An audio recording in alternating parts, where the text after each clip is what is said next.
Call the big calls on all the big races. Welcome back to this week's What a Shout, a special edition of What a Shout, entry-wise coming to you somewhere in the capital on a Thursday morning. Thursday, that's right, we're back at you. We're going to get you all the content we possibly can. Just one race with myself, Dave Orton, steering the panel through a pin stickers guide, a sweepstake guide, call it what you will. Brought to you by our sponsors, Bet365. Let's get right down there. There's only one race in the world to think about. Keels, great to have you back. DJ, great to have you back. The world is opening up.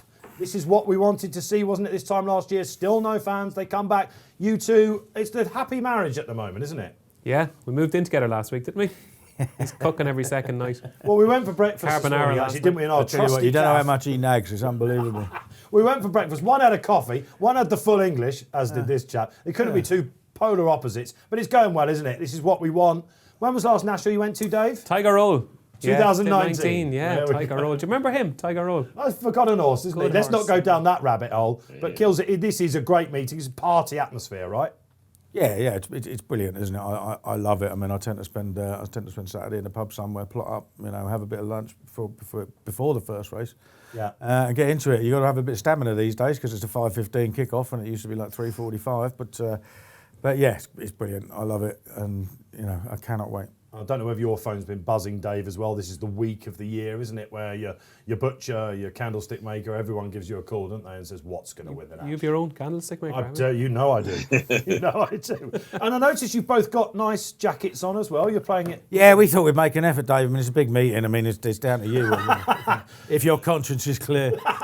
Sartorial elegance has always been my style, as has the one and only Pat Cooney. Let's join him in his home office in Stoke. Pat, how have you prepared? Oh, look at that. He could be a mime artist, couldn't he? I don't know. He could be like... or the man from Milk Tray, as your wife said, and we know now why you are a nuptial. I thought I'd make an effort for you. What would have been the Grand National meeting. So just a little something I threw on for you. Pat, what has turnover been like so far building up to the one race? Who's the biggest loser? Who's going to go off Fav? Well, it's just been absolutely off the charts in terms of attention to the race. And it is helped really by Snow Leopardess because she's a horse that is going to be on the front pages, the news at 10. Certainly before the race, she's a grey, she's a mum. It's just right there, isn't it? It's a real feel-good story. I think she'll be favoured in the race because not only do, shall we say, the professionals amongst us give her a leading chance, also the once-a-year punters are going to be intrigued by the whole story about her. So she's on pace to be favourite, but anything goes in this market, and we're all on weather watch, really, aren't we? I mean, I'm only about 35 miles from the track, and it's sunshine, then it rains, then it's blowing a gale. Who knows what the weather's going to be on the day? I mean, I have a short list of good ground horses and soft ground horses, so I think the market's got plenty of life in it at the moment. Lovely, absolutely. And of course, we have three races over the national fences, the Fox Hunter, and then, of course, the Topham, and then the Biggie. There's something about these national fences, chaps, isn't there, that just get you going.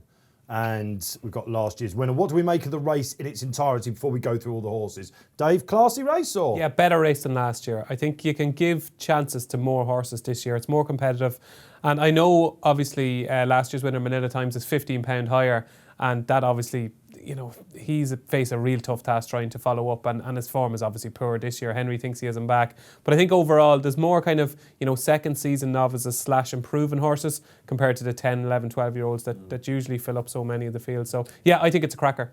Yeah, I agree with that. Keels? Yeah, absolutely. I was looking at it, and I when I was trying to narrow it down to horses, I wanted to back myself, and I thought, I could back a lot of these.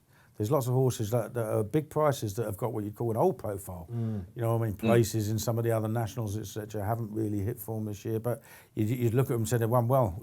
He's got national form in races that have historically done well here. So, yeah, it's very, very open. Anti-post, we see you on Up in the Ante all the time, all about Cheltenham. But when do you start looking for the national winner? Is this one the wait for the weights now, Dave, or do we get involved early? I don't know. When Cheltenham's over, usually. Yeah, that seems to be the key, yeah. I like horses that have skipped Cheltenham. I know there have been horses in the past, obviously Tiger Roll being one of them, who have won at the festival and then came on and won the Grand National. But my fancy this year, which I'm not going to give away just yet, is one that skipped the festival, and I think that fresh element, we'll see it over the first 2 days, just how important it is.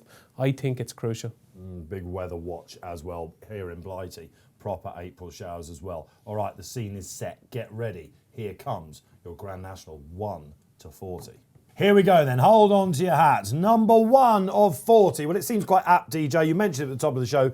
Manila Times. How on earth this chap won last year, I do not know. Maybe Rachel Blackmore would tell us it was always the plan, but I just didn't see him staying whatsoever. Bolted up. Absolutely bolted up. It was one of the, and a lot of people will be watching the replay of last year's race and the lead up to the race. He poked your eye out the whole way. I fancied Andy second now. Obviously similar colours, different cap, but the whole way you're going, oh, God, Rachel's tanking the whole way. And then over the last, like he gave it plenty of air. You knew there was plenty left in the tank. But he was obviously second in the Leopardstown Chase last year going into this race. And it was his first try over the trip and the fences. And there was a lot of unknowns. This year, the knowns are obviously that he loves the track, loves the test that the Grand National fences present.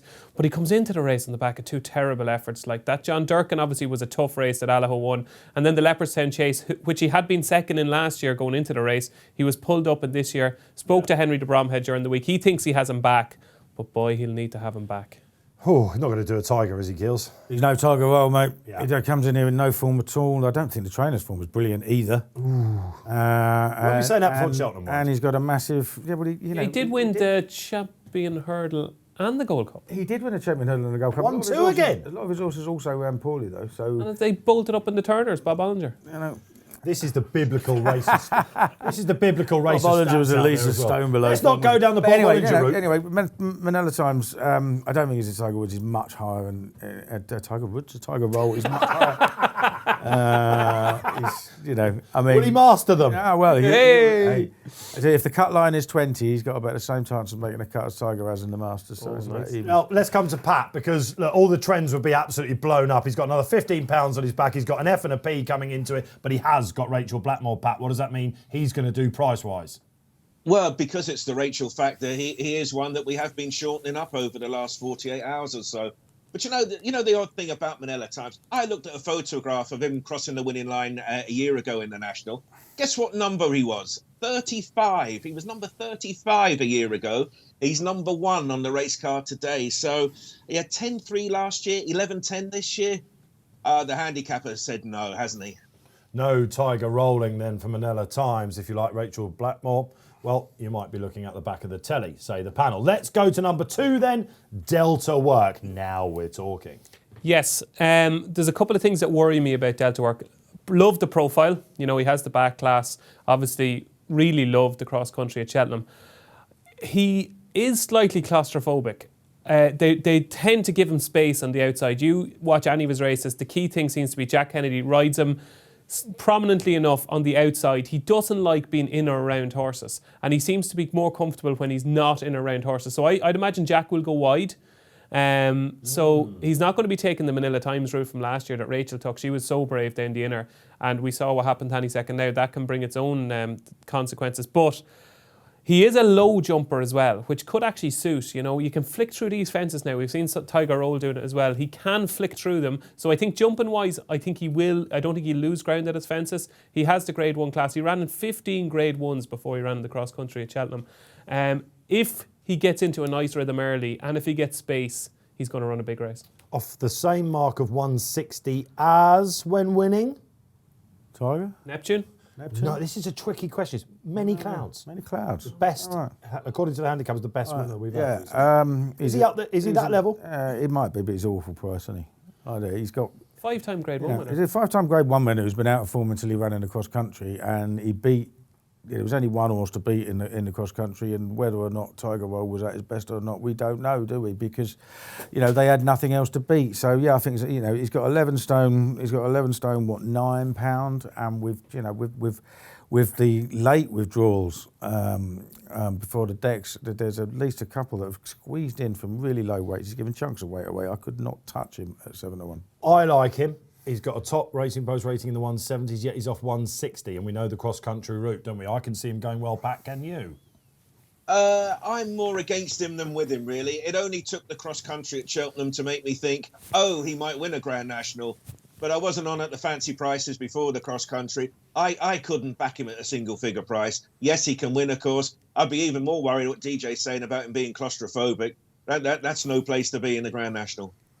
Well, I don't know if he's actually claustrophobic, but they do try to give him space. I was probably, I was diagnosing him there with something that he probably doesn't have. But they do like to give him space. So if you watch where Jack lines up, there is no way whatsoever that Jack Kennedy will be any way towards the inside on Delta Work. That's very interesting. That's why we've got DJ in, because the characteristics of the horse will some take to, some won't. As we go down the list, you're going to find more of them. Number 3, Easy's Land. Dave Jennings, bought for the National by JP McManus after, the cross country. This was always where he's supposed to be. But my Lord, PPP, John Joe O'Neill was quoted saying after he ran at Ascot for him, he just doesn't enjoy racing. No chance. Gone at the game. Move on. Move on. Yeah, I mean, what's he doing in a race? Keeping something else out of it. Shouldn't be in it. No chance. Forget him. Funny to think he's only an 8-year-old, is he? Is he one of these horses that could come alive, Pat, or has he just gone haywire? Well, he was very impressive at Cheltenham, wasn't he, in March 2020, but dreadful since. A fellow in the office said to me, well, stranger things have happened. And I said, yeah, like what? And we couldn't come up with a reason. So, no, he's a no. Pat Cooney looking like the milk tray man, maybe. I was going to say, Pat wearing a roll neck on Aintree Day. You can tell what his favourite meeting of the year is. All right, move on. Easy's Land. If you draw number 3 in your sweepstake, you're in a lot of trouble. Unlike number 4, Paul Kealy, come to you. You haven't liked any of the market leaders so far. What about this chap? I'm certainly not going to poo-poo him. He ran a really good race last year. He's, you could have said, a bit more lucky to won. He's come out and won on his prep. He's got 11 stone 8. I mean, I'm just thinking this is a much, much deeper race than last year, and it just, I'm not keen. And backing all these horses that are favourites at the head of the market with big weights, and we've got some younger horses who are progressive that have got in this year. So that's where I'm going to end up. So yes, got a chance. Wouldn't be surprised to see him in the frame. Wouldn't be surprised to see him win, but I won't be backing. Lots of people will be surprised if he doesn't win, despite the £7. So unlucky in the race last year.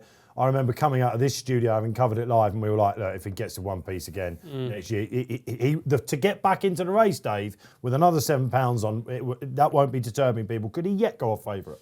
I think he will go off favourite. I do. I think, the TED factor, JP's colours, the unlucky loser, people love unlucky losers. We all get drawn in by them.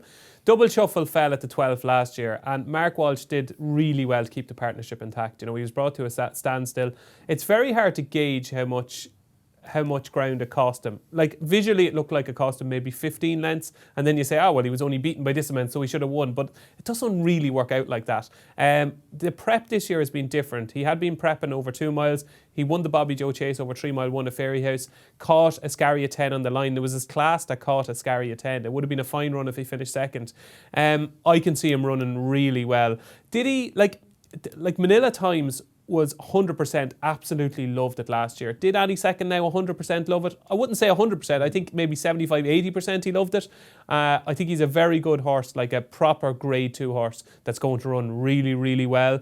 Is he vulnerable to something a little better handicapped? I think he might just be, but I think he'll definitely be placed. Okay, coming into it with a 1 next to his name, £7 more. What do you reckon, Pat? Usually there's a market to see who'll go off fab. Me and DJ would have him quite short in that. Yeah, he's solid enough, isn't he? And as we've all touched on, he was ranked as an unlucky loser last year.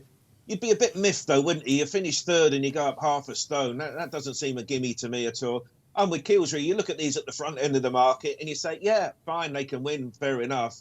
Do I want to be on over all these fences, over all this distance? And he made a few errors last year en route to being hampered and so forth. Yet chance, yes. Is he for me at the price? No. I want to be a double figure or bigger price on anything in this race. Any second now. Check out last year's replay. You can do it on your members club. Get with DJ or with Keels. Is he quite good enough? Get your comments in below. I want to hear about him. Number 5 on the list, Run Wild Fred. 1 of 5 now. Lots has been said about this for Gordon Elliott. Davy Russell takes a ride. Yeah, Run Wild Fred doesn't win very often. Was obviously favoured for the National Hunt Chase at Cheltenham. He finished weakly at Cheltenham. You might just say he was beaten by a Grade 1 horse in Statler, and there was a big distance back to Vanillier in third, similar distance back to him at Leopardstown. But I think Gordon was disappointed. I do think he was disappointed. He'll run, he'll jump, obviously second in the Irish Grand National last year. But again, you look back at that, he probably should have won the race. Yeah. He's beaten by 150 to 1 outsider, Freewheeling Dillon. He just doesn't win often enough for me. I don't think he's spectacularly well handicapped. I think he could finish it in the first 6, but I think it'd be more 4 to 6 rather than 1 to 3. Not often you see a novice chaser this high in the weights, is it? Number 5 kills. Well, yeah, he's a novice chaser because he's a second season novice chaser because he's won 1 of 11 chase starts and he's a professional loser. But then so was Rule the World. Correct. He was a maiden over fences. Yes. So when it comes to the Grand National, you can't rule anything out. I don't like his finishing effort, but he is consistent. Wouldn't be surprised to see him at the frame. But again, he's got, he is at least a novice who can still improve, but he's still got a lot of weight. When are we still going to start talking about Gordon's form, guys? Oh, of course. I was going to say that. You're filming this on Thursday, Dave. Yeah. One from his last 72. Well, 1 from 72. Yeah, like I wrote about it in the paper today. Like it obviously is worrying, and I'm sure they are worried. But you can look at it a different way as well. You can say it's 7 seconds as well as his 2 winners at Cheltenham. You can say that he's had a lot of seconds and thirds in the last couple of weeks, and also you can say that he's been running his B team. None of his really good horses have ran. The tight turns travelled really well on Sunday and ran fine. I wouldn't be massively concerned myself. Okay, Run Wild Fred, are you concerned about the form? Could he be a buzzer because he's got that man Russell on? Pat Cooney? Yeah, whilst I don't see him necessarily as winning the race, you look at his form figures, he is going to attract the casual each way once a year type money. People are going to say, what's Davy Russell on? There's no Tiger Roll here. What's he on? So you say, well, he's on Run Wild Fred. They're going to look at the form figures, plenty of twos, the odd one. And he's 22 to 1. And, you look at the each way angle, I could see him shortening up in the market. And if I had to pick a horse that was going to shorten up, maybe go off, say, half the price, I think it might be him because of the Davy Russell factor. A very popular jockey any time of the year, but more so this time. Do I think he'll win? No. Do I see him in the first 6? Yeah, definitely. Okay, Run Wild Fred could come on for Cheltenham. Lost in Translation, number 6 on your card. Lost his marbles, hasn't he? Absolutely. One of my favourite... My favourite horse in training a few years ago. Thought he was going to win a Gold Cup. Went close. He's not my favourite horse anymore. He's gone on the game completely. He did bounce back, but over 2.5 mile, 0 chance of staying this trip. Harry Cobden on DJ. And I'll give you a stat here. Let's wheel out the first of Kevin Morley's, the excellent Kevin Morley trends, which you'll get in your Saturday paper. This is the biblical trend race for the followers out there. 8 of the last 9 were having a first look at the national fences. It used to be a race where you used to prep in the Beecher or something like that. Previous years, Topham, Fox Hunter, whatever you like. So only Tiger is the one that's bucked that trend, of course. So could he just light up for the fences? He could. I don't think he will. Like, you go back to that Grade 2 win even at Ascot back in November. The ill-fated master Tommy Tucker was second, Drashel Dasher was third, Deafy Desai was gone at the game by the time he ran in that. So I'd focus in on his last 3 runs rather than his first run. He does have one of the best jockeys in the race. I'm very surprised that Harry Cobden isn't on something else, because you'd imagine somebody would be mad to snap him up. Now, obviously, he rides a lot for the Tizzards, but Lost in Translation, me and him got lost a long time ago. Makes you think about Paul Nicholls not having a runner in this year's renewal as well. Pat, Lost in Translation, lost in the market, I assume. Yeah, well, more disappeared than Lost in Translation, I think. Harry Cobden is a plus. But unless he takes to it and has a high old time over the fences, it's got to be a no. He's a 66 to 1 chance and friendless. Okay, number 7 on the list is Willie Mullins coming to the party with Braham Bull for Rich Ritchie. Brian Hayes takes the ride. I guess some people like the name, DJ, but apart from that third in the Ladbrokes Trophy, it's been pretty patchy to my eye. Oh, this horse is spectacularly badly handicapped. Like, it's how he's running off this mark is... It's a mystery. Like, I don't know how he hasn't been dropped further. Like, he's completely out of form, and I couldn't have him on my mind. You don't like a PU going into the Grand National, and he's got letters rather than numbers next to his name. He's not for me. Is Rich expecting to bolster his annual? I doubt it. Not with that fella. I mean, at the end of the day, he's got some decent back form to his name, but when you talk about third in the Ladbrokes Trophy, he was still beating 29 lengths. And, you just wonder, has the handicapper been entirely fair on some of the Irish runners? I certainly don't think so with Braham Bull, but he should have been dropped in his own country as well. He's run off 157. Yeah, it's madness, isn't it? He should be off 150. Yeah, what price is he then, Pat, the Bull? The Brahma Bull is 8080 to 1, and as the fellas have said, how is he on 157? And he's an 11-year-old, so the best days aren't in front of him; they're behind him. He's certainly running for the bookmakers. You'd love to see him in the each way money. Okay, unlike number 8 for Rich Ritchie, Burrows Saint. Now, he's going to have people twiddling his thumbs and pulling their hair out about what they're going to do with this guy. I imagine he's going to make quite a few people's top 4, though, Paul Kealy. Yeah, he might do because of the way he travelled last year. But if you don't stay, you don't stay. And that's very much what it looked like last year. Now, I mean, you could say that's exactly how Hedgehog looked when he fell at the last before he won it a year later. But, I mean, it just looked a case of he just completely ran out of puff last time. And will he get home this time? Doubt it, but he will run well for a long way for sure. Yeah, I mean, he was thrashed behind Eddie Second now in a Scaria 10. Well, it's too bad to be true, isn't it? Yeah, he was a strongly back favourite that day. I don't know, like, he's trained by the master. And when he won the Irish Grand National, I know it's basically the guts of, 3/4 of a mile shorter, but he wasn't stopping at the end of the Irish Grand National when he won it. He did stop very quickly last year. He walked from the elbow, didn't he, Keels? Like, he really did. Like, he didn't stay at all. But I don't know if it was entirely just stamina. Maybe, there could have been few other tweaks. And it's very, very seldom you see Willie Mullins going into a Grand National with such a poor team. And he admitted that even last Sunday when we were in Fairyhouse. He said that this is the weakest team he's had for a while going into Grand National. I can see this horse running really well. If you take out that run in the Bobby Joe, he is probably half the price, maybe certainly 4 or 6 points shorter than he is in the market. I wouldn't read a huge amount into it. I think he'll run well. I think he'll finish in the first 6. Well, he was 4th last year, all beaten over a distance, Pat. That's why I was sort of afterthoughting with him. Who'd have thought that with Paul Townend and Willie Mullins? Yeah, he's currently 18-1, and he will have his backers, won't he? But he was 4th, beaten how far? 27 lengths last year in the race off the same handicap mark. And I was on him last year. I was on him at each way first 6 on the day. And I thought he had an alarming puncher over the last. I was worried he wasn't even going to be in the first 6. So they'll presumably ride him a bit different, and he has his chance because of the connections. But I couldn't say he's a well-handicapped horse if he was 4th off 29 lengths adrift a year ago. All right, then, we're getting through the first 10. Number 9, Mount Ida. Quite rightly, David Jennings, you might be able to see is scribbled on his racing post. We don't mind that here on What and Shout, Dave, but people do make a Horlicks, especially during the national. I said Gordon had 5. That's what I wrote for Dave. Gordon has 7.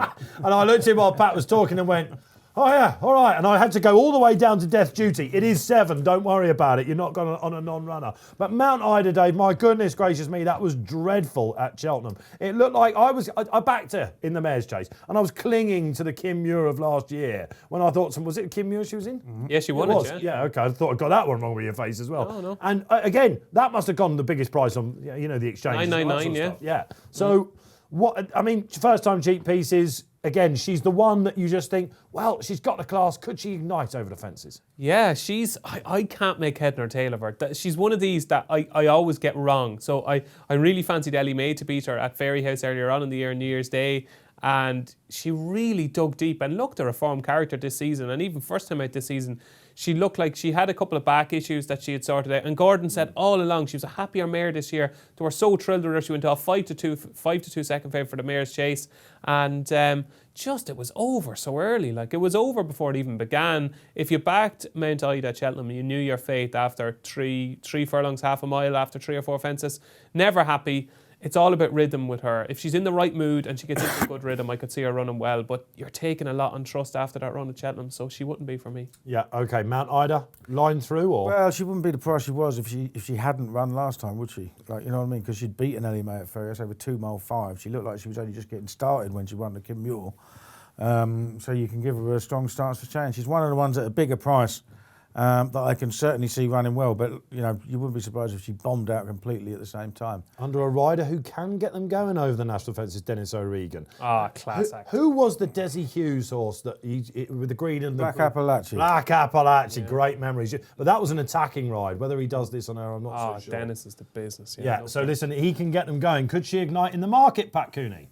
Yeah, she's 20-1 as we speak. And of course, when she won the Kim Muir in 2021, we wouldn't have been surprised if she'd been a legitimate Grand National candidate one day. Poor last time out. Maybe there was an excuse. I see she's got cheek pieces on for the first time. To me, she's one of them. You don't bother backing her each way. Either she's going to take to it and win handily or just pull up. I just see her as one of those. And what side am I on? I just think it's hard to get Cheltenham out of the way, but it is Gordon Elliott.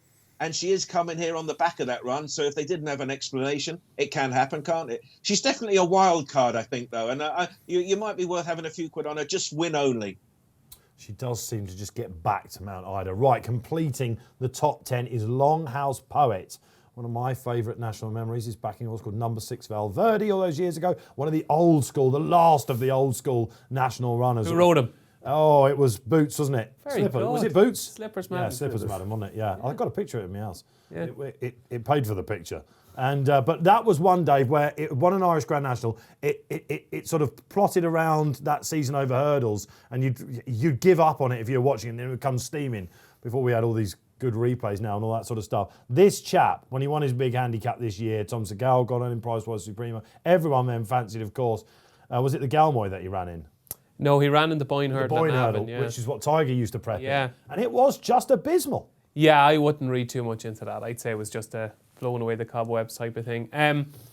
With this horse, like when he won his beginner's chase at Punchestown, he beat Run Wild Fred actually. So he was a very good hurdler as well, and he didn't reach the heights they expected over hurdles. He won the Thyestes off 145. He's now off 155. It was a good Thyestes. You know, there's plenty of quality in there.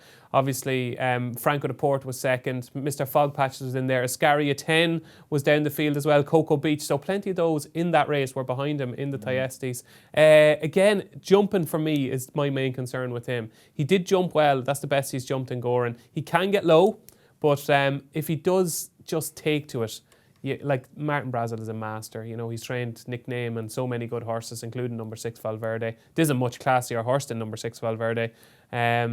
He's one of those, if he took to it, he's definitely got a big chance. And the saddle entrusted to Darragh O'Keefe.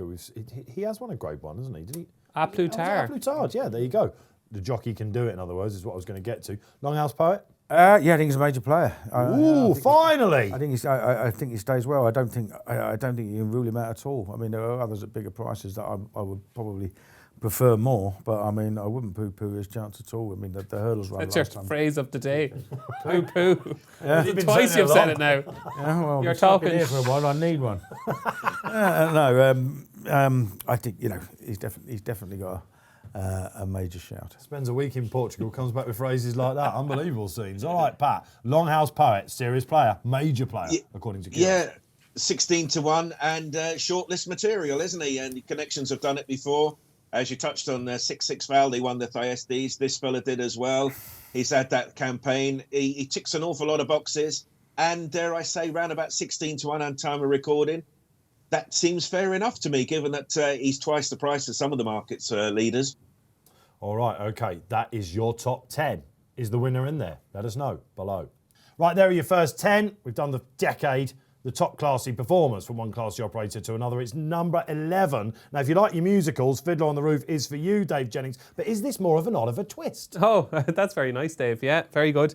I think Fiddler on the Roof is the most likely winner. Now, I think he's misunderstood, Fiddler on the Roof. I've said this a couple of times. When you start talking about Fiddler on the Roof, and your reaction might be the same, you kind of go, do you know, he's an early horse, he's had his chances, he's been around the block, but he really hasn't. Like, he's a second season novice who ran really well last season when Tizzards were out of form, and he has been performing well when they have been out of form.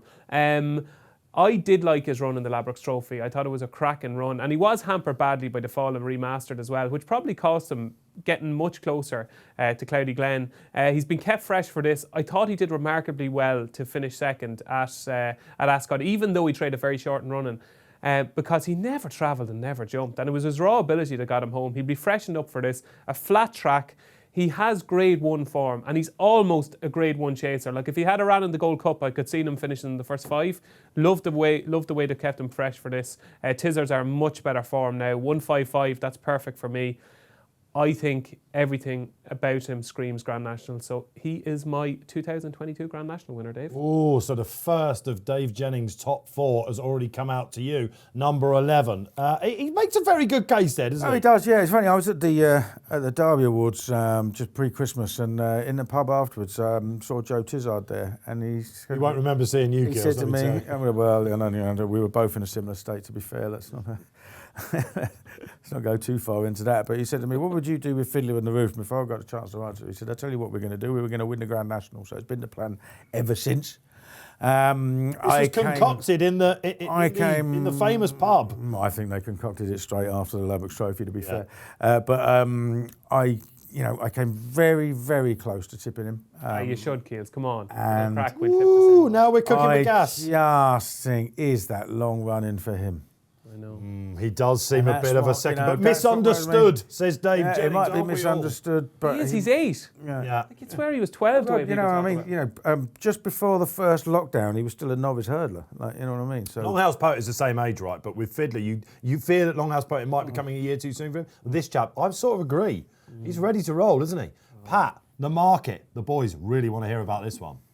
Yeah, he's 14-1, and he is definitely once again shortlist material, isn't he? He's had 10 runs over fences, 2 wins, 7 seconds and a third. So, yep, he jumps well. He's classy. He ran well in the big handicap at Newbury, and there were 21 runners that day. So a big field holds no terrors. He's not been over the national fences before, but he is with the Tizzards. They'll have know the time of day and worked on him. If he takes to it, he's a massive player. A colleague in the office said, yeah, but he won't get the trip. Well, his class might get him the trip. That's what I think. Definite shortlist material for sure. What a ride for Brendan Powell coming up on number 11, Fiddler on the Roof. Number 12, Dave Bass, Kim Bailey, 2 for gold. Mr. Frisk, of course. Kim Bailey, will he get the pot? It's a strange one, isn't it? Because this is probably just about the only race in the calendar where you can have a horse that goes into it on the back of career best this season and is a 40-1 shot and you don't fancy him. Can I give you a stat? Go on. Let me get this out of the way. I need to click up here. This is the only water shot I've ever done with a laptop, by the way. But Kevin Morley's a good stat here. Okay, where's the RPR one? 8 out of the last 9 had come in, this is winners, had come into this on the back of a top RPR. Yeah, well, there you go. I mean, So it's not the one for the zeros. Well, he's got it. It's whether he stays. He won over 3 mile at Doncaster early in the season. Then he won his next start. They were 2 career bests on RPRs at the time. Then he runs a career best again, giving Fakir to Dairy a run, a race at Ascot. Obviously, the big question mark is this is now 4 mile 2 furlongs. It's completely different. But for a horse that is on the improve, clearly, he's a funny old price. He unseated in the Topham last year, but whether that was the same horse, I don't know, Dave. Yeah, I'm the same as Keels. He's got great form. He's coming into the races, as you said, on the back of his career best RPR. He's 40-1, which is absolutely ridiculous because he's too big of a price and I don't fancy him, but I don't know why. It's probably the stamina thing. But like if 2 for Gold won the Grand National at 40-1, we'd be going, God, he was a big price, wasn't he? How did he go off that price? He's one of them, but I don't fancy him at all. Well, let's go I to don't know Pat, why, though. And let's hope that the boys have been looking at the right bookmaker on the app. Is he 40-1, Pat? Yeah, he is 40-1, and I kind of agree. I think if this didn't say Aintree Grand National and we were just looking at an ordinary race, you'd be going, well, what's not to like about this horse?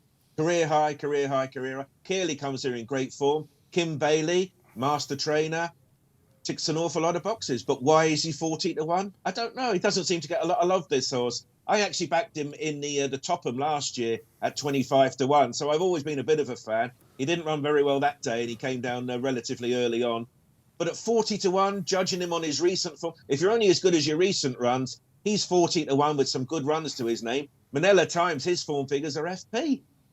Dave Bass has only got one way of riding as well. If he gets into a rhythm, that 40-1 could look big after a few fences. Now, if you're superstitious, which a lot of people will be after backing Santini all their life, number 13 came out of the pot. Santini, some judges are putting him up. All superstition is for idiots. Don't get involved in any of that. Have you no nonsense. superstitions at all? I mean, that's remarkable, isn't it? Absolute rubbish. Magpies, Absolute rubbish. ladders. Total garbage. Don't worry about Rabbit's it. at all. feet. What about Santini? He'd be a superstition for some people. And when number 13 come out, poor Nick Schofield must have gone, I can see what's going to happen here. But we've got the Gold Club class, and I have seen you write a little about it. Papillon was number 13 as well. He's been a very good horse, hasn't he? Very nearly won a Gold Cup. He has actually run really well for Polygundry this season. Can see him running a big race. I'm not sure whether I can see him winning it, but it certainly wouldn't surprise me if he's there or thereabouts. Yeah, he's got a chance. He will stay, I think. This could be the egg on the face horse for all of us. He's no chance. Just gone? Oh, yeah, no. Gone at the game. Well, in the hard race in the Gold Cup, he's he's himself, isn't he? You just don't know what way he's going to come out of the bed. Or Yeah, if he hadn't run in the Gold Cup and had that Chantry House form, he'd be a lot shorter. Does he have the natural pace to get a prominent position? And I don't know. I just don't like his running They don't style. go as fast as it looks in the national, do they? Possibly not. All right, Santini. And he's number 13. So Well, exactly. There's no chance. We've superstitions, let me tell you, Pat Cooney. Yeah, he's one of those, isn't he? At 33, I mean, he very nearly won a Gold Cup 2 years ago at Cheltenham. He's good. Does he stay? Well, he stays. He stays slowly, doesn't he? He runs not slowly for me, as well. really. Yeah, he's just not for me. I can see him doing well and being up there, and then the classier types go by him. But a lot of people seem to put him up as a lively outsider, so I can see it, but he won't be carrying any of my money. All right, then we're talking about back class. Let's go to number 14 then. Sam Crow stays a bit slowly these days as well. You talk about back class. Whoever thought he'd be an also ran in a national 4 or 5 years ago, Dave Jennings?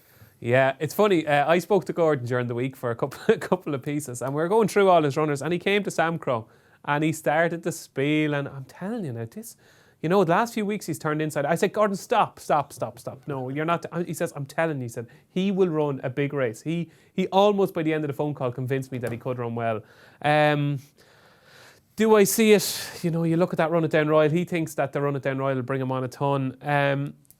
I just can't. Like, what a Sam Crow thing to do it would be, but no, not for me. As much as I would, probably, if you were to go through that list of runners and you were saying to me, who do I actually really hope wins the Grand National? Apart from Fiddler On The Roof, because of my financial involvement, I would say Sam Crow. I would just think it'd be fantastic. Interesting jockey booking, Sean Bowen, for the Bowens who love the national. Remotely, got to put something on him, and whoever's brave enough. I mean, he's not good enough, is he? I mean, Line through? Yeah, line through. No chance whatsoever. Another horse in the race, keeping better handicapped horses out of it. Superstition is for idiots. You're on form today. I've heard you also say this morning that that basically no sentimentality whatsoever. Yeah, absolutely. None Rubbish.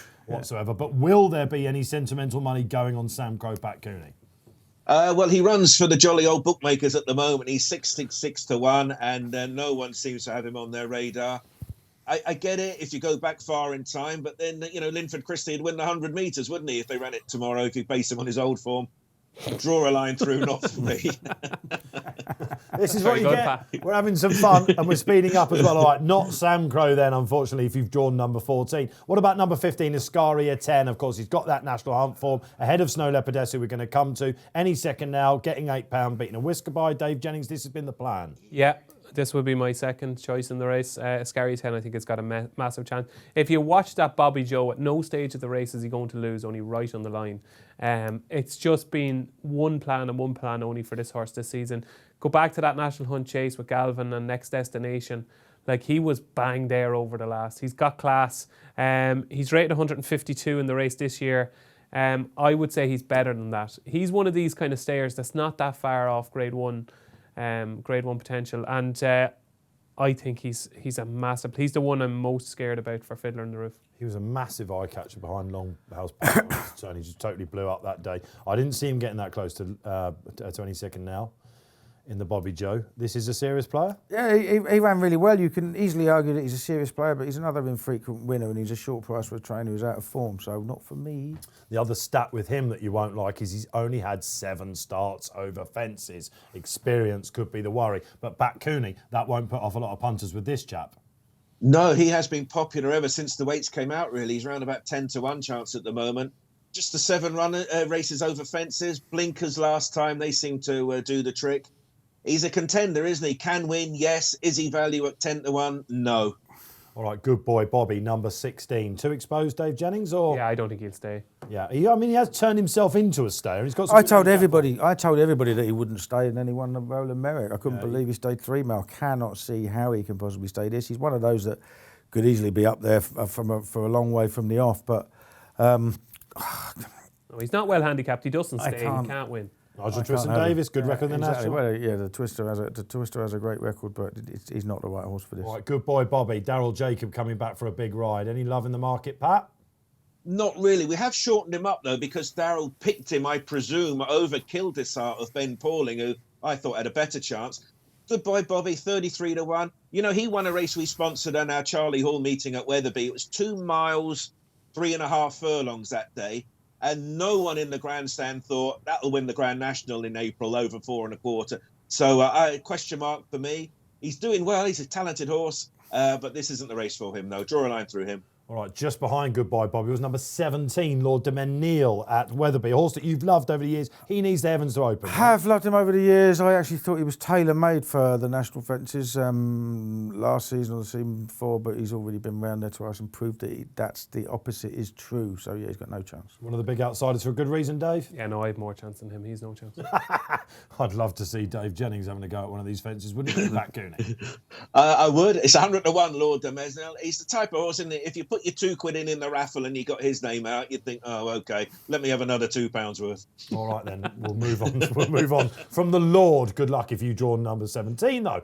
18, Cocoa Beach. Want to come to you with this one? Oh, man, we're waiting for this one. How's he only 7? One of 7. The Magnificent 7. We'll now coin it for Gordon. Yeah, he's one of these ones that's going to finish somewhere between 5th and 10th. I'd love to back him to finish 7th or something like that. Is there a market on that, Pat? Yeah. Can we get a special?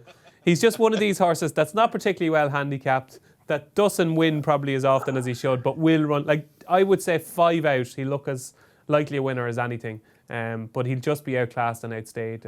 But he's a good jumper. I think he'll give... he's 50 to 1 Bet365 at the moment. If you back them each way, you'll get a cracking run for your money. Cocoa Beach, hot chance or? Fancied him last time. I think I backed him for the Fred Winter once as well, believe it or not. But He's one of those horses that everyone's backed at. But yeah, he doesn't stay, does he? He didn't get home last time, did he? And he ain't going to get home in this race. Cocoa Beach, will you be scaling up Denise Coates' building then, Pat, to try and get one of the special market? I could just see you on the, going up like the milk tray man. Yeah, with a box of chocolates under my arm, yeah. But this Cocoa is 50. I actually backed him in the Irish National a year ago, and he finished 7th. He was beaten 20 lengths, which looked an impossibility turning into the home straight. Yeah, the petrol gauge was rapidly down to 0. You got stamina issues with him. I agree with DJ. You could see him running well for a long, long way, though, and he'll give you a good spin for your 50 to 1. All right, let's go to number 19, Dorah County. One of 2 for Emma Lavelle. Adam Wedge takes the ride. Possibly one of the worst renewals of the old Hennessy Ladbrokes Trophy we can think of. Yeah, but still won it. Like, you can't take away, and he had some decent form. He won a decent race at Utah as a novice. He's got that little bit of back class. Didn't show enough for me at Newbury, though, in the Denman. I just got well beat in the end, didn't he? And just not quite enough for me. It's probably been a bumpy road for Emma and the team with this chap. It has, yeah. I could see him running well, though. That Hennessy form... Obviously, it wasn't the best edition we've ever seen of the race, but running well in big fields, he will be suited to the test that this is going to bring. I could see him running well. He's another one. I think I have about 10 horses that are going to finish between 5th and 10th. So he's one of them. I think he'll finish, and I think he'll run well, but I don't think he'll be placed. The momentum for that market is growing with every horse that we do, Pat Cooney. One of 2 for Emma Lavelle. Adam Wedge, of course, Welsh National winning jockey. Any love for this in the market, Pat Cooney? Yeah, he's solid enough at 40 to 1. You look at his official handicap mark 149. That's very fair. You could say he's a well-handicapped horse. It's probably been hard work for connections to get him here in one piece, though. So I wish the horse well. He has a form book chance, clearly on official ratings. I'd have to say I prefer quite a few more than him, though. All right, then let's move on to number 20. Daryl Jacob didn't pick it, we don't think. For Ben Pauling, James Bowen takes the ride. Remember Mac Totty sailing over? Did he not pick it, or was it the plan for James Bowen to ride all the time? Because Daryl Jacob hasn't ridden Kildare up since the Ultimate in 2020, and James Bowen rode him last time when he made his comeback. Now this was a good horse. He was going to run in the race 2 years ago after finishing 2nd in the Ultimate due to conditional, and then obviously COVID intervened. And then after that, trainer Ben Pauling said he didn't have him quite right after the Hennessy, in which he finished 7th last season. So they left him alone. And he's come back and he's run an absolute blinder in that Greatwood Gold Cup to finish 4th, over 2.5 miles, which is way, way too short for him. Bear in mind, he's won, he's gone very, very close in an Ultima. He won on Grand National Day the 3 mile 1 furlong handicap chase, the first time he stepped up after running in the JLT when I had an awful lot of money on him that day. Oh, you were mad on that. Yeah, I was mad on him that day and he just ran out of places. But it's been the plan. The trainer could not have been more delighted with that 4th. There's a big quote on the Racing Post website if you remember, and you can go and see the quotes. And he really likes his chances. I like his chances too. I think he's going to run a really, really big race. He's certainly got a bit of back class off the mark he's got. And for a 40 to 1 shot, I think he's going to run very well. Can he do a Don't Push It, who won the same race on the Mile Mate course 2019? Oh, he's got a chance, yeah, he definitely. And even that race at Newbury, he got the second last all wrong, and he would have finished a little bit closer as well. I was like you, I couldn't believe he ran so well that day. I thought he'd be taken completely out of his comfort zone. He's one of those that you're going, yeah, one day I could see him running really well in the Grand National. He's a big price, comes on the back of a decent run, being trained for the race, trainer in decent form as well. I could see Kildare running well. Some big He'll finish somewhere between 5th and 10th. Well, funnily enough, Dave, I'd love to watch the race with you, Dave, because as all the business ends going on, you're one of those that's like that with your bins looking down. Kildare, some big judges are going for this one then. Yeah, I think he's one of these horses, he's currently 33 to 1. If you said to someone, try and back a 33 to 1 winner of big race on Saturday, you'd probably, I think, be looking at him. Certainly he'd be one of the leading ones you'd be thinking of. He's been to Aintree, as we touched on. He's won at Aintree before, albeit not over the national fences, off the same mark as what he runs off on Saturday. So he's one of them, 33 to 1, definite potential. All right, then look for that 33 to 1 to come in. That is the top half of the National completed on What a Shout. Okay, that is the top half of this year's Grand National runners covered for you by myself, Dave Orton, Paul Kealy, Dave Jennings, and of course Pat Cooney for our sponsors Bet365. If you're wondering how to get a closer look at the form and of course indeed have a bet, why haven't you done so far through the Racing Post app? Here's how you do it. How to bet a plat. Oh, look, how to place a bet on a Grand National. There you go. Number 1, what are they telling us to do here? There you go, the App Store and the Google Play Store itself. Download it free. All the must-have information for you, absolutely free. All the bookmakers there. Log into your assistant bookmaker. Of course, put in your username and your password. You watch all the replays on there. Look at all the RPRs, all that sort of stuff. And most importantly, get your money on. That is unmissable. Why haven't you got it yet? Would be my question. Right, I'm looking at who we're doing now. And this is a bit of a head scratch for me. We're going to speed up here as well, guys. Number 21 for Paul Nolan. Well beaten in the race last year, but doesn't come into it in quite the same form. First time cheap pieces, Brian Cooper, Discorama. Yeah, he maybe last year was his year. Trained for the race last year, ran okay, didn't run badly. Ran just okay. Doesn't win, does he? No, just doesn't win. And the day he was beaten in the National Hunt Chase at Cheltenham, when he was beaten by Lord de Menil, I think that was his day. That was the day he jumped the last upsides. He needed to go on and win it, and he didn't. Yeah. Doesn't win too often. Won't be winning here. You're going to be jigging with this one? No, it wouldn't surprise me if he ran well, because I thought he did run really well last time. But, and he's probably not the worst of handicaps of the Irish horses, but he's had a go at it already, and I'm not sure that he's 100%. Us British sponsors know all about him, Pat Cooney, whether there'll be any love for him in the market? Well, he's been back to a degree at 28 to 1, but he was beaten, 40-odd lengths off of a pound lower last year. That's a lot to turn around. The cheek pieces would really have to work the Oracle. If they work the Oracle, I'll be walking around the office in a pair of cheek pieces on Monday. Just as long as you keep that roll neck on, we'll be happy. All right, let's go to the next down the line. It is number 22, Topville Ben, who has transformed himself or rejuvenated himself somewhat this year, Kills. Yeah, tough game. Needs it absolutely bottomless, and I don't see him staying 4 mile 2. He's a front runner, Dave. Yeah, I can't see him staying either. I don't fancy him. If he takes to the fences, he'll go short at some point, but he won't last home, say the panel. Big price, Pat? Yeah, he's 50 to 1. Likeable horse. I've seen him run at Wetherby at our meeting a few times, but it's a long old road to Aintree, not for me. Number 23, bought by JP McManus. Enjoy Dallin, Kieran Murphy, Connor Orr. I said we're going to whittle through these. We could spend a whole afternoon talking about this chap. Yeah, he's interesting. I know Kevin Blake is pretty keen on him as well. Been laid out for the race. Kieran Murphy, who obviously served his apprenticeship with Dot Love in Ireland. Lovely guy, good trainer, knows the time of day. And the story behind Enjoy Dallin is fascinating. He rang up, Frank to see would JP be interested in Enjoy Dallin. Ran well in the Paddy Power. Ran well, was a perfect preparation for a race like this. Is he really that well handicapped? When you look at the horses in or around him, you kind of say to yourself, are they not just a little bit classier than them? Obviously he's a much better chaser than he was a hurdler. I just wonder, is he going to be vulnerable to better handicapped horses? But he's another, wouldn't surprise me if he ran well. Yeah, I wanted to be with him, Dave, and I just kept looking back. I looked in Members Club at the replays. I talked myself out of him, Kills. I don't know anything about the trainer at all. Obviously, following racing largely from a British standpoint, and I saw that he had like a 4% strike rate. That put me off a little bit for some reason, but I still, at the end of the day, came down to him being the one I thought was actually the best of the Irish. I mean, the last 2 times he's run in chase, he's finished third of 28 both times. Barry obviously liked him, didn't In, he?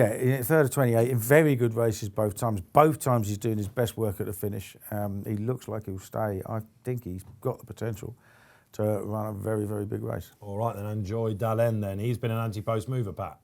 Yeah, he's a horse that hasn't really gone away in the market ever since JP McManus bought him, and that was very telling, of course. And he has continued to be well supported in the market. I do think, though, if JP hadn't bought him, he would have been a much bigger price. He'd probably been about a 16-1 chance. But definitely, from a form book point of view, you'd certainly look at him and go, yeah, I can see him winning. And maybe we don't know too much about the connections, Kieran Murphy and Connor Orr, but they're good enough for JP McManus, so they should be good enough for the majority of us.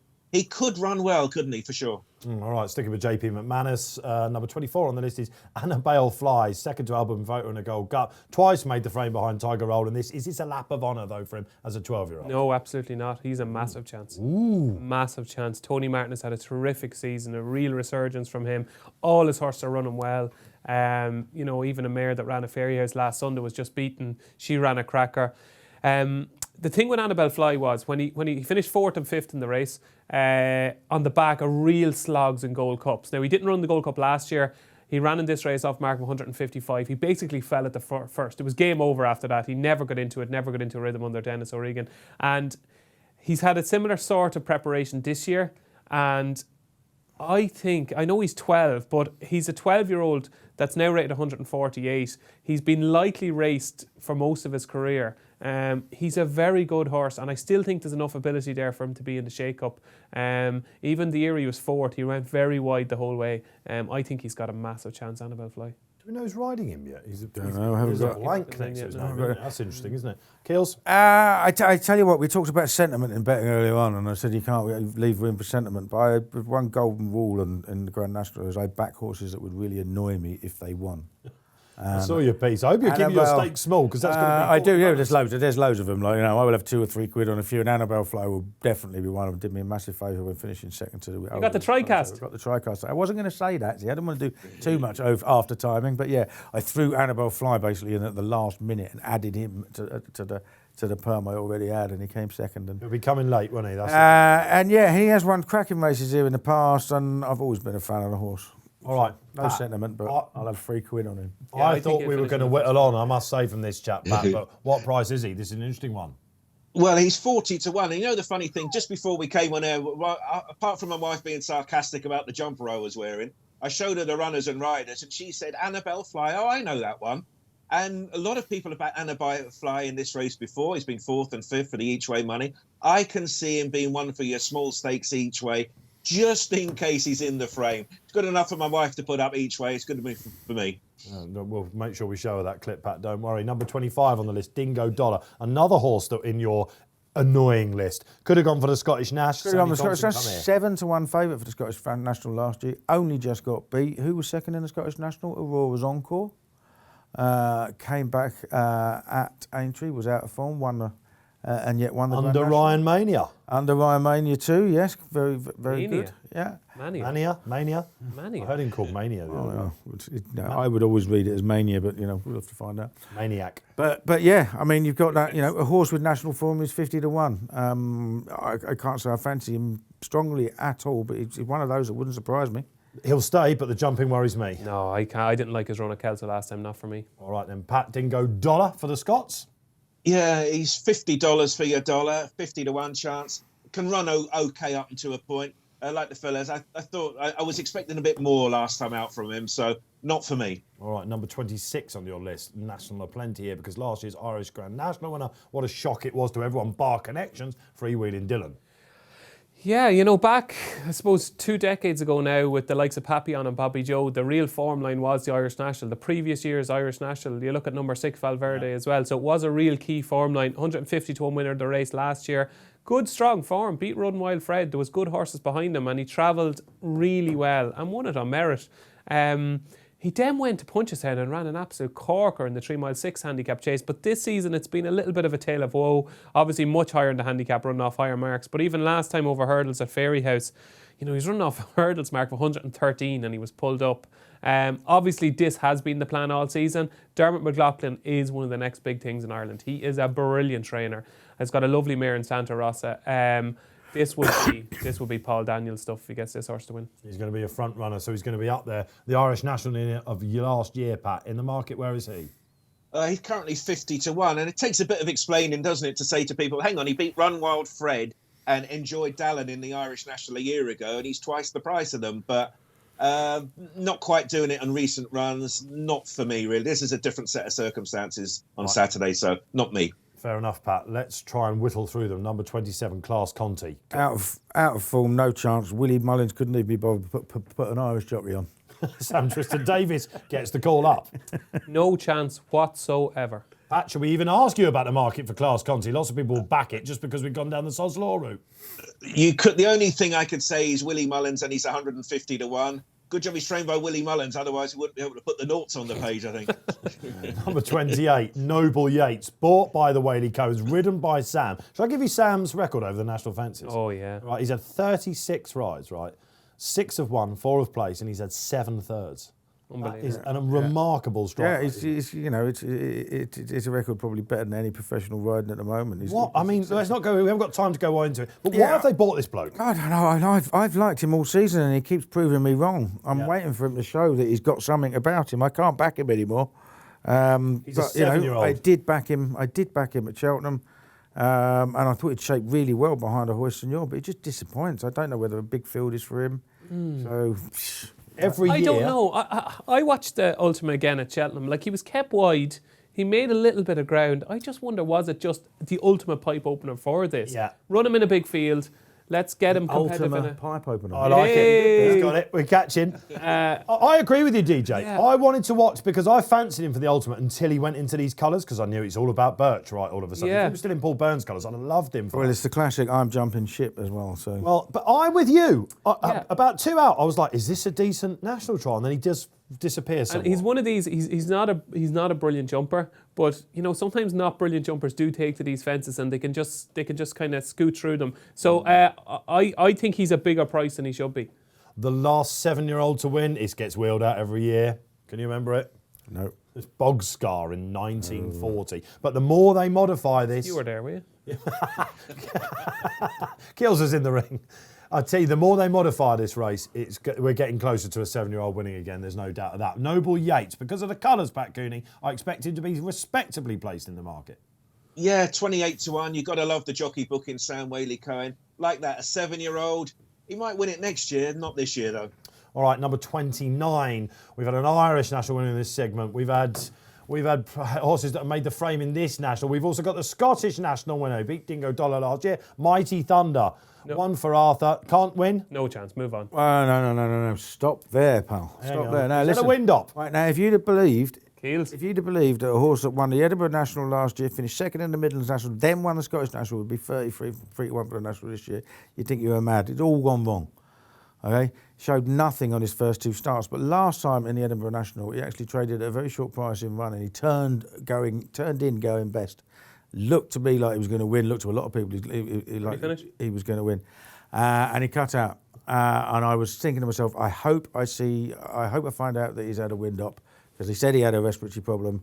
And you go and have a look. The date he had the wind up, 5 days after the Edinburgh National. He could be the one that comes back. Scottish National winner, jumps for fun, stays forever. Tough as old boots last year. If he comes back, he's got a right chance. Peter Scudamore, Lucinda Russell, and Derek Fox representing one for I was Arthur. joking. Done it once. I was joking, by the way. I knew he was going to tip this horse, but the legend has spoken. He must have a big chance. He's got a petit pois next to his name, 2 P's, Pat Cooney. Yeah, 33-1 and wind surgery. You need that to work. Most people say you back a horse after its second run after a wind up rather than its first. He's got to be on the short list, hasn't he? But I was at Edinburgh that day when he ran. The engine did cut out quickly. He'll go on back, but I wouldn't be surprised if he was up there punching for a long way. Yeah, thanks a lot then, Pat Cooney. All right, in the late colours of Trevor Hemmings, of course, go back 12 months ago. Cloth Cap, John Joe O'Neill, Tom Scudamore had won at Kelso. Everyone thought he was absolutely chucked in, including the handicapper. He was backed accordingly, and he made a noise, and he ran deplorably. Well, he didn't run deplorably. He looked like he was going to win most of the way, didn't he? But then, How about that, Kills? no, he did. He was absolutely flying along. But then, we saw the piece that Patrick Mullins wrote in the paper the next day. Said I got alongside him as I knew he wasn't going to win because he was gurgling like mad. So there you go. And he hasn't been the same horse since. He did, have some sort of resurgence, ran well in the Ladbrokes Trophy, but we're still beating a fair old way, and not an awful lot to recommend him this time. Can't see why he's as short as he is. He's got a tongue tie on this time as well. He's obviously had the wind up. They're going to be just smuggling him through. And again, where do we sit with this? Has this been the plan all along, just to get him quietly there this time? I'd imagine so. I was kind of a bit like Keels. I thought a lot of the way last year he was a big player. I think like even jumping 5 out maybe, he jumped probably in second behind Jet. Do you know what I mean? He was there. Obviously his wind wasn't right. I could see he's not going to win. Like 40 runners, is he in or out? He's not. No. He's out. No. Yeah. All right. What price did he go off last year, Pat? What price is he going to go off this year? 11-2. Last year was 11-2, and we all had him down as the best handicapped in the race. So last year he was off 148, and this year he's off 147. So is he well handicapped? Well, I suppose so. But it's not there on recent form, is it? Another one, you wouldn't be surprised, but then you kind of would be, wouldn't you? The National was always going to be his target. He's here. I wish him well, but not for me. We're up to number 30. No more extensive look at the National will you find than on this week's What a Shout. Number 31. A lot of ideas, people, of the favourite, of the winner. It is Snow Leopardess. The mighty grey mare, Charlie Longsdon, Aidan Coleman, the Beecher winner. My goodness, she had them cold a mile out in that. She won by a head. Before we get the panel's thoughts on her, check this out. It's beautiful. We thought she wasn't going to come back, so Marietta thought that let's put her in foal, see what happens. I immediately thought that her racing career was over. Nowadays, you don't generally see a horse that's had a foal and come back into training. But Marietta was always very much, no, she'll come back. I thought, yeah, great, yeah, whatever. Within a few weeks of the foal being born, she was being ridden with the foal trotting along beside her.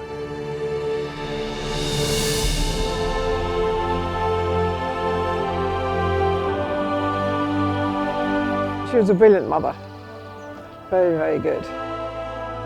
Sophie rode her in the field for the first couple of months to get her fit because we were in a bit of a hurry.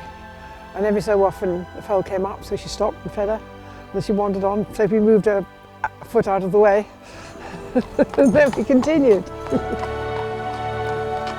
That's the sort of funny thing I do that most people wouldn't do, probably. Getting her back to fitness after having had a foal, it's a long, slow process. You don't really realise, they've been off for 2 years, don't realise how much work they need. She has a nice, easy way of going, hasn't she? Even though I can't keep up with her. And having had a leg injury as well, we were slightly mindful of her. You're always slightly treading with a handbrake on because they've had a leg injury once before and you don't want to get a new injury. It's a bit trial and error, to be brutally honest. All right, Jess? Yeah, very good, Jack. She still looks on good form. Yeah, she is, yeah. She's going really well. So, she's going to be in top form when she goes up there. I'll be very happy. Even if she gets placed in it, it would be amazing. But I think she will run a good race, fingers crossed. She's tough, and she knows how to look after herself. Wasn't that a treat? Absolutely. She's been a massive anti-post plunge. Before we go to Pat about this, when she won the Beecher, have you ever seen a horse jump better over these fences? I backed her. I mean, she was in the mould of your live, love, laugh, and your jet for a long way last year. She just absolutely loved it. Now, the interesting thing here is this is where we find out which money holds sway the most. Your once-a-year punters or your professional money, because she is a bold jumping, front running grey mare who's already a mum. So it's the perfect story for your once a year. Everybody wants to see her win. I personally don't think she's got a prayer in hell of staying the trip. I think she was out on her feet. I backed her in the Beecher. I thought she was a great bet. There, but she was legless crossing the line, and she's got another mile to go. As well as she's going to jump, I think she's going to run out of puff. She looked a big player for in that National Hunt Chase last year, didn't she? Though apparently they get a bit touchy when you say that she needs soft ground to her connections as well. I don't believe she does. She's going to be up there. We know she's going to jump, please God, all the way. If she jumps like that again, what does Aidan Coleman do? Does he try and just go sayonara and get everything out of its comfort zone? No, I think he'll sit handy, obviously. But I just go back to that Beecher. Like, she won by a nose from Hill 16. Like, it was flamboyant and it was fantastic to watch. I'm sure you backed her and it was glorious and you really enjoyed those couple of minutes. But it's because of her style and her exuberance that we get a little bit carried away. She is fantastic for racing, and my God, if she won, what a story it would be. But I think this is a lot of hearts ruling heads. I don't think she's particularly well handicapped. I don't think she's definitely going to stay. And for me, there's far more in the race I'd fancy than her, and especially at 7-1. I think if the heavens opened, I'd fancy her a bit more. Not Charlie Longsdon, because she needs soft ground, just because the others will be out of it at halfway. Pat Cooney, current favourite with Bet365, but Keels seems to think that might not be the case come 5:15 on Saturday. Yes, definitely the housewives pick, and I think from a professional point of view, you'd have to say she's a terrible price at around about 7-1, but we're liability driven. She's been popular throughout all the build up to the race. She will be on the day. What a story it would be. It's a type of story where if she wins, we all turn around and say, we've done our money as bookmakers, but it's great for racing. I was at Aintree that day when she won. She just fell over the winning line in front. Soft ground does suit her, but better ground would help her get the trip. Go well for a long way. Not for me. I think she's a terrible price. All right then. Number 32, another mare, Augusta Gold. Last mare to win? No idea. We should This one won't. Didn't know she was running. Nickel coin in 1951. Again, if you. Jeez, you were there as well.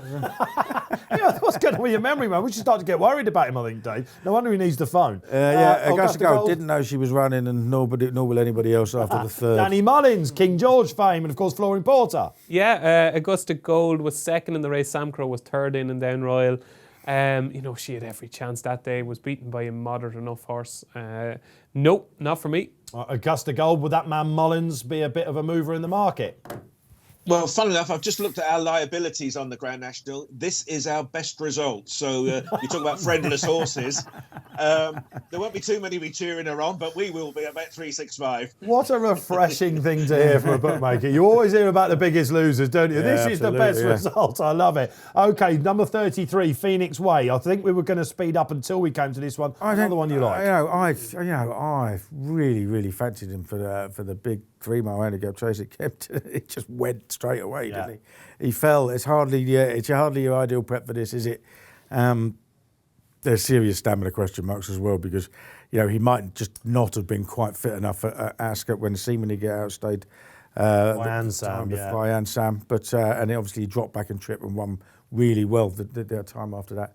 So it wouldn't surprise me if it went well for a long way, if he gets the jumping sorted out. I get the feeling this is one that maybe should be running in the top end, but because he can get into a national, it's JP, let's roll the dice. Harry Fry might have something to say about that. Yeah, no, I think this horse is a bit of class. Kevin Brogan was glorious on him when he won at Ascot. He beat Fanny and Destravel. But that's pretty strong form. Larry was third, and I think Golden Whiskey was fourth. He'll smuggle him, he's going to be buried and smuggled, and see can he just creep into contention, and stamina obviously has to prove, but he's always struck me as a classy enough horse. Wouldn't be surprised if he finished between 5th and 10th. There's those binoculars. There's a lot of horses are going to be between 5th and 10th according to you, DJ. Oh, I love it, DJ. I better not poo-poo them all. Phoenix Way, is he a market play? He's 33 at the moment, probably because more of respect for JP McManus and his colours. He runs. Will he stay? He's going to be held up. He's going to have an awful lot of horses in front. I don't see it myself. All right, what about number 34, Dacia Abba, Philip Hobbs, Tom O'Brien, now Cheltenham Festival winning jockey. I thought this one ticked a lot of boxes. I'm not sure he's good enough, mind. Went off 8-1 for the Welsh National and is 66-1 for this. If you remember a few years ago, 2010, Monmouth went a favourite for the Welsh National and ended up 100-1 for this. Obviously, he's got decent form, seems to reserve the best of it for Sandown. But obviously stays very well. Is one of those that could run well if he takes it. He ran a belter here over hurdles. Remember behind Kashari in that race where they all finished. Any love for Tremor having? I'm a massive fan of Dacia Abba. I have been for a long time. Myself and Maddie Playle are the founding members of the fan club. We used to meet up every Tuesday night to talk about him. No, we didn't. No. I'm married and Maddie's got a fella as well. No, we didn't meet up to talk about Dacia Abba. But we were big fans, and To me, he's just, all his form is at Sandown. All his form is at Sandown. And I thought he should have won last time. Even though he went close, I thought he should have won. I don't think he'll stay. I didn't think he stayed in the Welsh National, did he? He's kind of a plodder that doesn't really stay these extreme distances. So I thought we were going to moving on quickly here, but there is some love maybe for him going well. Yeah, he's one of them that bottomless. Yeah, maybe he does, but he's one of them, you have to stick €1 or 2 each way in him just in case. There you go. All right, that's another one that will finish 5th or 10th. He's either going to run an absolute cracker and finish 2nd or 3rd or just be pulled up, and he'll probably be pulled up. All right, might have a letter next to his name again. Pat Cooney, where's he in the market? These are famous colours. Yeah, clickety-click, 66 to 1. I don't see him in an Aintree Grand National, but take a look at his form round Sandown. 4 races, 2 wins, 2 seconds beating a short head and a head in them both.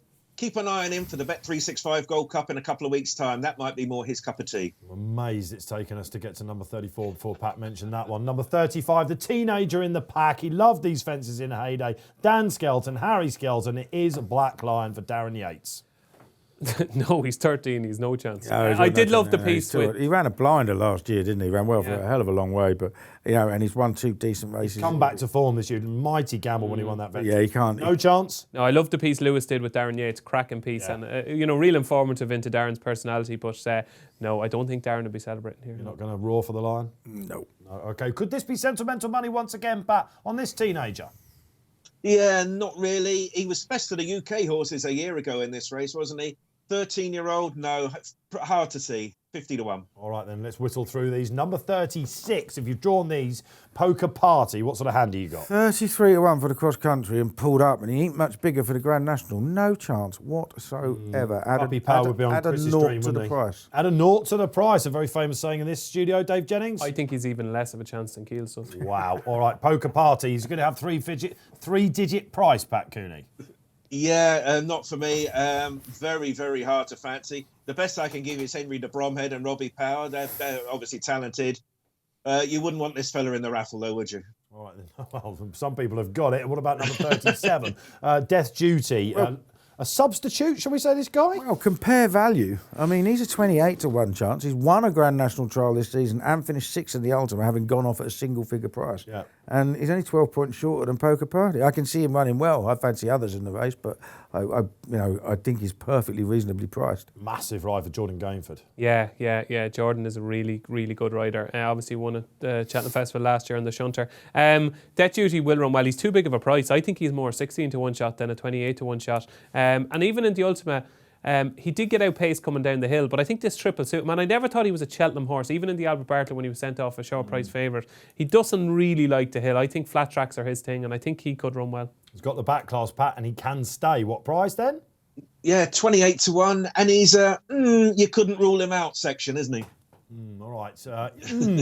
What about number 38, Domaine Delille, another latecomer to the party, getting a run where there was a scratch. Sean Curran, Harry Bannister. If he hadn't run last time, I'd be thinking this guy could make a little ripple at some point. Well, he was 4th in the Beecher, wasn't he? So, he handles the course. But, that was his first run in a marathon chase in the Ida, and he fell out the back of the TV, didn't he? So, a lot of his form is over 2 mile 5, isn't it? So, I'm saying he doesn't stay.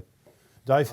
This is Les Dennis territory. If he wins, I'll give you the money myself. There you go. You heard it here first on What a Shout. Pat Cooney, another big player. Another big outsider, sorry.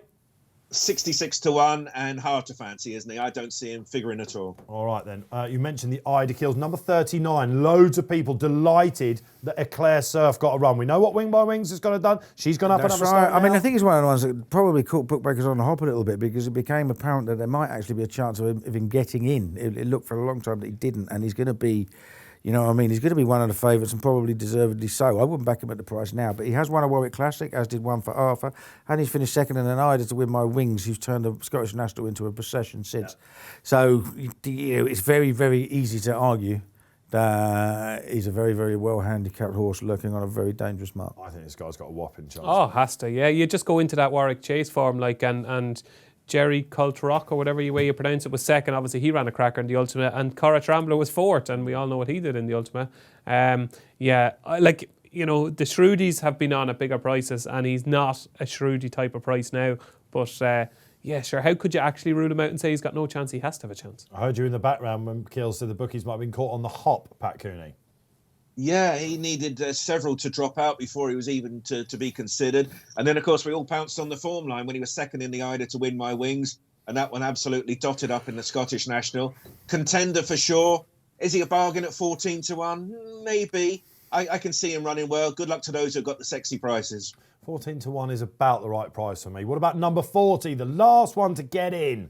And Henry Daly, Hugh Nugent will be absolutely thrilled about the Ascot winner. He beat Fiddler on the Roof. He looks certain to win that day, Fiddler. Stamina kicked in. He's got Haydock form. It's Fortescue. Well, this is the other horse in the race, or the horse in the race now that has got the potential to really plummet, because he's one of the best handicapped horses on what he's done, and he's only just sneaked in. Probably next to nobody's backed him. But when you're talking about the horse he beat at Ascot, is half his price. Yeah, they're running off the same terms. At the time before he won that race at Ascot, he was third to Royal Pagaille in the Marsh, the Peter Marsh, sorry. So, it's rock solid form. He looks like an out-and-out stayer. He's right in off bottom weight. He's got to have a big chance. 33-1's too big a price. Yeah, I fancy Fiddler on the Roof, so I can't say Fortescue has no chance if I fancy Fiddler on the Roof. The only thing I will say about that Ascot race, Fiddler on the Roof never jumped and never travelled and still almost won.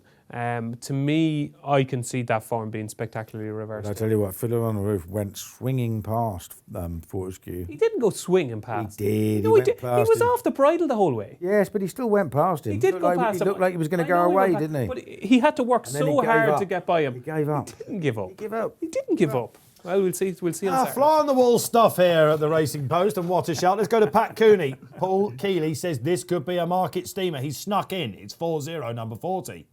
Yeah, another one wasn't really on our radar. Of course, he won that race at Ascot after the weights came out, so he doesn't get a penalty. From a strictly form book point of view, you have to say, yep, why not? As DJ said, he did beat Fiddler on the Roof, who we all give a lot of love to. He is a contender at 33-1. He hasn't been back at all anti-post because no one thought he was going to get in. He is the type of horse I think maybe the bookmakers say, we'll keep this fella on our side. He'll shorten up. Will he be good enough? Not quite sure. All right, not quite sure, never, Pat. That's the top 40, all done. Two reserves to talk about then. Number 41, I reckon all the trainers involved in the top 40 will be praying their horses don't step on a stone. Unlike Venetia Williams and Charlie Deutsch, they must have been crushed at Commodore, the Cheltenham one that didn't get in. Yeah, they probably thought he was never going to get in, really. Like when you looked at the amount of horse that needed to come out, what a spectacular performance that was in December. Why have we not seen him since? Mr. Fuck Patches was in the race. It's good form, isn't it? And like it was. Yeah, he's had loads of entries as well, so he must have had some niggling injuries, but he does go very, very well fresh, and he's a bold jumper. Yeah. And it'd be an exciting addition if he did squeeze in. I think so, Pat, as well. And with Charlie Deutsch on, if he did get in, expect to slide down. Yeah, well, he's currently 40-1, and we always like backing Venetia Williams horses in handicap chases on a Saturday. Maybe if he gets in, he'll have a degree of each way support. Good enough, consistent enough, not really, but Venetia on a Saturday, always worth a second look. All right, and the second of the reserves, number 43 for JP McManus and Noel Mead, Schoolboy Owls, the Paddy Power Chase winner. Of course, he whacked one, didn't he, in the Kim Muir? Oh, yeah. If he gets in, that price will absolutely plummet. He'll go off about 14-1 if he gets in. I thought he was creeping into it at Cheltenham in the Kim Muir. It was game over. He clattered it, almost fell. The Paddy Power form is quite strong, and if he gets in, he is well handicapped off 1-4-2. I went off 5-1 joint favour for the Kim Muir. Massive chance if he gets in. Usually we whittle through these reserves. I wouldn't say it's quite strong. I'd say it's very strong, that form, that Paddy Power form. Very, very strong. Winners come out of it. Birchdale bolted up at the Dublin race. Two really going to come out though. That's the question, isn't it? Well, look, if they do, at least we've covered them for you. Pat, another potential steamer. Yeah, 33-1, and he shouldn't be, should he? If he gets in, if he does get in, he'll be 16-1 and lower. That Irish run is very, very good. The Cheltenham run, draw a line through. He's better than that. He's a player if he gets in. Certainly one to pay attention to wherever he goes for the rest of the season. There you go. 42 runners covered in depth for you on What a Shout. What a pleasure it's been. It's time then, gentlemen, for the top fours. Drum rolls, please. Paul Kealy, take it away. What's on top? Well, I'm Kildesart, Mighty Thunder,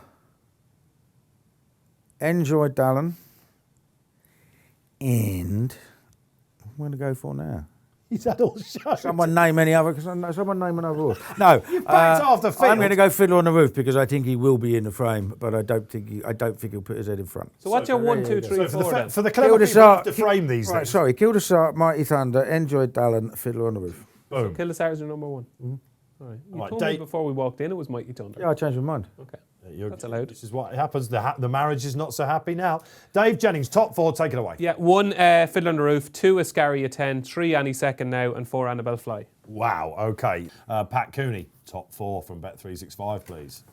Well, I was hoping DJ would give us his 5th to 10, really. That would have been more interesting. Number 1, The Fiddler on the Roof. Number 2, The Longhouse Poet. 3, Kill Dysart.